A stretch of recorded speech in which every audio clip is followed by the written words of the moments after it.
इस कहानी के पहले भाग में आप पढ़ चुके हैं कि कैसे सावित्री की शादी एक शराबी से हुई और फिर उसके मरने के बाद उसके बेटे को भी उससे छीन लिया गया। भाग 2 में अब आप पढ़ेंगे कि कैसे सावित्री के जीवन में बदलाव आया। तभी सावित्री की जेठानी दिख गई। उसने राहुल को बोला, बेटा तुम यहाँ हो, कब से हम तुम्हें ढूंढ रहे हैं, चलो जल्दी चलो। तुम कहाँ किसके मुँह लग रहे हो। सावित्री की जेठानी सावित्री को उस समय भी ताना मारने से बाज नहीं आई। आखिर बोल ही दिया, अपने पति को खा गई, अब क्या मेरे बेटे को भी खाने की फिराक में है। सावित्री कुछ नहीं बोली। वह इस शुभ अवसर पर अपनी जेठानी से लड़ाई नहीं करना चाहती थी। राहुल की शादी धूमधाम से होने लगी थी। राहुल की होने वाली सास ने पूछा कि बेटा जी, आपकी माँ नहीं दिखाई दे रही शादी में, कहाँ हैं। राहुल की बड़ी माँ तभी वहाँ आ गई और उसने बोला कि समधन जी, अरे वह आने वाली थी, लेकिन ऐन वक्त पर उसकी तबीयत खराब हो गई तो वह घर पर ही है। यह बात राहुल की होने वाली पत्नी मीनाक्षी ने भी सुन ली थी। उसे लगा कि सचमुच उसकी सास बीमार होंगी। शादी होने के बाद सुबह विदाई का समय आ गया। विदाई के बाद मीनाक्षी अपने ससुराल पहुंची। ससुराल जाने के बाद सबसे पहले राहुल से पूछा कि आपकी माँ यानी मेरी सास कहाँ है। राहुल ने सावित्री का कमरा मीनाक्षी को दिखा दिया। वहाँ गई तो देखा सावित्री तो बिल्कुल ठीक है। वह चुपचाप अपने कमरे में बैठी हुई थी। सबसे पहले तो उसने अपनी सास के पैर छुए और उनसे पूछा, मम्मी जी अब आपकी तबीयत कैसी है। सावित्री ने बोला, बेटा मेरी तबीयत को क्या हुआ है, मैं तो बिल्कुल ठीक हूँ।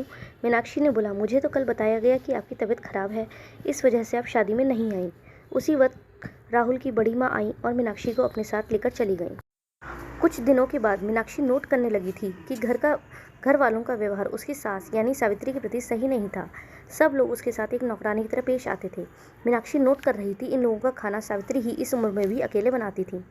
कोई भी रसोई में उसकी मदद नहीं करता था। वह भी अगर कहती थी कि मैं रसोई में जा रही हूँ तो कोई भी उसे रसोई में नहीं जाने देता था, बल्कि यह बोल दिया जाता था कि अभी बहू तुम्हारे दिन ही कितने हुए हैं ससुराल में, आराम से बना लेना खाना।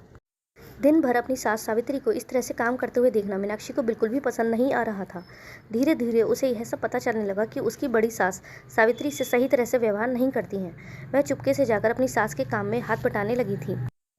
पूरे घर के कपड़े सावित्री ही धोती थी। एक दिन जब सावित्री कपड़े धोने बैठी तो मीनाक्षी ने बोला, मम्मी जी आप रहने दीजिए, मैं कपड़े धोती हूँ। वैसे मीनाक्षी ने भी अपने मायके में कभी इतने सारे कपड़े नहीं धोए थे। मीनाक्षी ने जैसे तैसे सबके कपड़े धो दिए थे। कपड़े धोने के क्रम में ही उसकी नंद के कपड़े में थोड़ा सा दाग लगा रह गया था, जो छूटा नहीं था। अगले दिन कॉलेज जाने के लिए उसकी नंद ने वही सलवार सूट पहनने के लिए निकाला। जब वह पहनने के लिए निकाला तो उसने देखा उस पर काला दाग लगा हुआ है। वह आप देखा न ताव सीधे सावित्री को एक तमाचा जड़ दिया उसने और कहने लगी, अब आपका भी किसी काम में मन नहीं लगता, सिर्फ दिन भर मुफ्त की रोटियां तोड़ती रहती हो। यह मीनाक्षी ने अपने कमरे से देखा और वहाँ सीधे आई और अपनी ननद को 2 खींचकर तमाचे मारे, क्योंकि उसे पता यह कपड़ा सावित्री ने नहीं धोया है बल्कि उसने धोया है।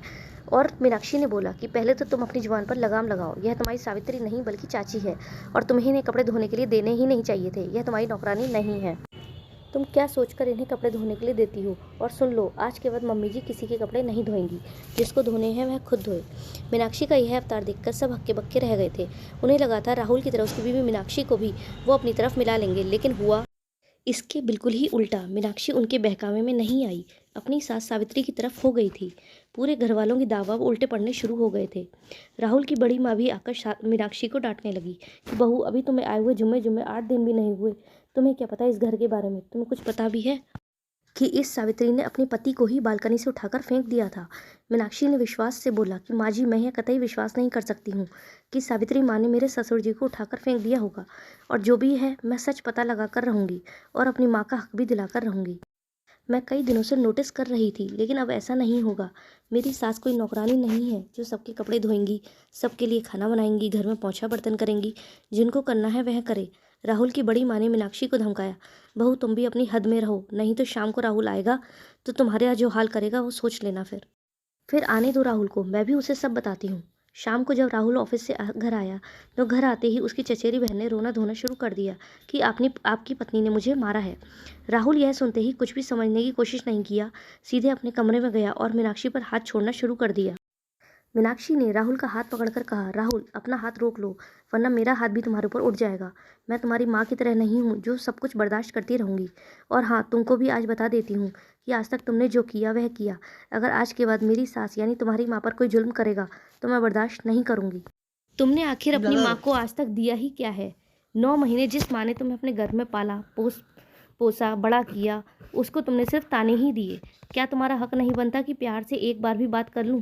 किस माँ का मन नहीं होता है कि अपने बेटे की शादी में जाऊं, और तुम लोगों ने क्या किया, उनको बीमारी का बहाना बनाकर घर पर ही छोड़ दिया। तुम जिस माँ से नफरत करते हो, आज मैं तुम्हें बता रही हूँ कि अगर वह आज नहीं होती तो तुम जिंदा नहीं होते।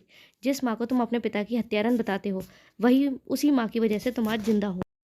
बल्कि हत्यारन सावित्री माँ नहीं, बल्कि तुम हो। इतने सालों से अपनी माँ को टुकड़ों टुकड़ों में मारा है, कभी गाली देकर तो कभी हत्यारन कहकर। तुम्हें पता भी है कि तुम्हारे पिताजी यानी मेरे ससुर की मौत कैसे हुई है?